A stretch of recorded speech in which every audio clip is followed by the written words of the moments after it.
Meaning of darkroom.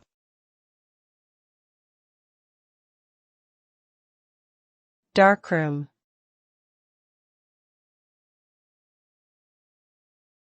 Darkroom.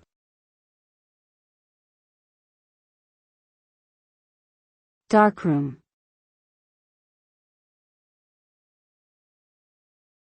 Darkroom.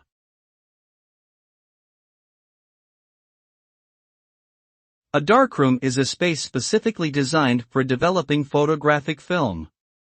It is usually completely dark or has very low light to prevent exposure of the film. In a darkroom, film is processed using various chemicals to develop the latent image on the film. The process involves several steps including developing, stopping, fixing, and washing the film. Once the film is fully developed and dried, the end result is a negative image that can be used to create prints or digital copies of the photograph.